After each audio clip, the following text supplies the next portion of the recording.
crosses the water. He's with the Israelites. They left their home. They're homeless.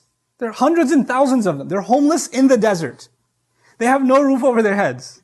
There are men, women, children suffering, crying. Can you imagine the state? Like right now, we're 20 minutes outside in the 100-degree weather in Texas, and we're like, I gotta get inside.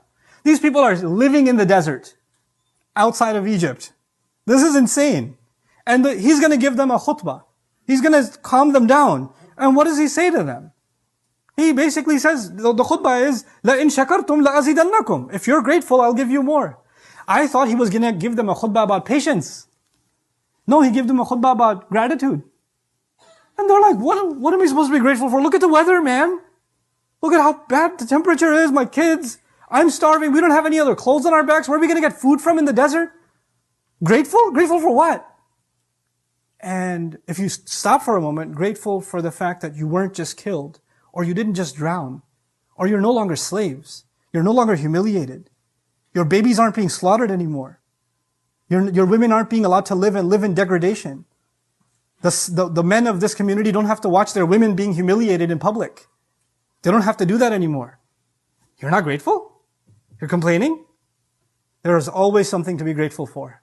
There's always something Allah takes you out of, pulls you out of. There's always something that could have been far worse.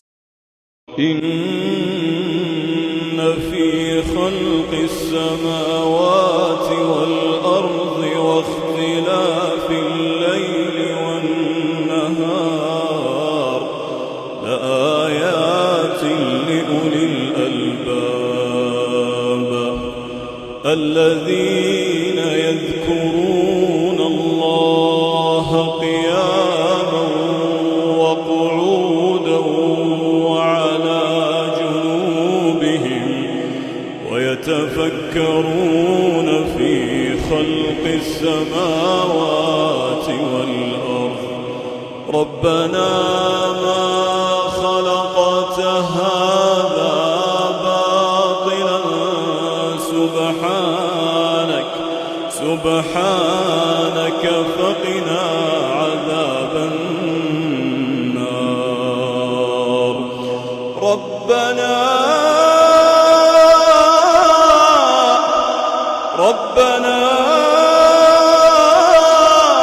إنك من تدخل النار فقد أخزيته وما للظالمين من أنصار. فكانت وردة كالدهان, and it was as if it was an oil-painted rose. You know, we didn't know what that meant decades ago, but now we know that when we look up into the sky, the night sky, we can see an oil-painted rose in the night sky, which Allah subhanahu wa ta'ala so beautifully described in the Quranic verses. The other verses, of course, was وَالْبَحْرِ الْمَسْجُورِ, and the ocean set on fire. And again, when the first people who heard these verses were addressed, they did not know that there were literally fires under the ocean, the magma oozing out of the earth's crust. And of course, the miracles of the embryo, how it is created. All of those verses confirmed that Allah subhanahu wa ta'ala is the one who sent down the Quran as a guidance for all of mankind. बल्कि वो एक हदीस में आता है ना कि those people जो पुल सिरात से स्पीड ऑफ लाइट से गुजरेंगे, वो पूछा गया वो कौन लोग होंगे, तो रसूलुल्लाह सल्लल्लाहु अलैहि वसल्लम ने फरमाया वो हैं जो नेकी में जल्दी करते हैं. हुक्म आया बस उस पर अमल कर लिया, बजाय कि वो फ़ौरन उस पर अमल करते वो कॉम्प्लिकेशंस में पड़ गए. और इसमें तवक्कल का भी बड़ा लेसन मिलता है कि मदद करने वाली ज़ात या मसले को हल करने वाली ज़ात अल्लाह है. मुझे इससे ये भी समझ आती है कि देखें, अल्लाह ताला का हो सकता है कोई हुक्म आपको समझ में ना आए, लेकिन you have to obey it.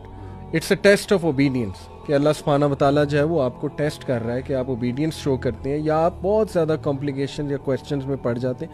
तो मैं लोगों को ये पैगाम देना चाहता हूँ कि देखें, बहुत से लोग मसाइल लेकर आते हैं और वो ये ढूंढ रहे होते हैं लाना बंदा मेरा मसला सुनेगा तो मेरा मसला जो है ना वो हल होगा. इसका मतलब है कि उनका तवक्कुल उस बंदे पे है, जबकि अगर वो अल्लाह से मदद तलब करें, अल्लाह पे तवक्कल करें, तो एक आम से बंदे से हो सकता है अल्लाह उसका वो मसला हल कर दे, क्योंकि मसला हल करने वाली ज़ात अल्लाह सुब्हानहू व तआला की है. तो आई थिंक ये मेरे लिए बहुत profound. What is my problem? My problem is anger. And when I get angry, I disobey Allah, I say things, I hurt people. I need to move away from these things. 4 things less and 1 thing is more. The 4 less, which we absolutely don't do. What do you think? Less talk, less sleep, less food, Yeah. and less interaction with people. And more? Dhikr. Exactly, mashallah. Remembrance of Allah is the cleaning agent of the heart. Any form of remembering Allah, reading Quran, memorizing, asking Allah for forgiveness, doing morning and evening adhkar, saying subhanallah, reflecting on the nature, and you say, Ya Allah, Subhanallah. what beauty is this? Who are you? You know, that's a dhikr. And this process continues. It's not 1 day or 2. And you will see yourself gradually changing. Much more calmer, much more appreciative of what Allah gave you, less complaining, which is the problem of these days. Yeah. Less complaining, less attached to the material things. If you have it, alhamdulillah. If you don't have it, alhamdulillah. Jagi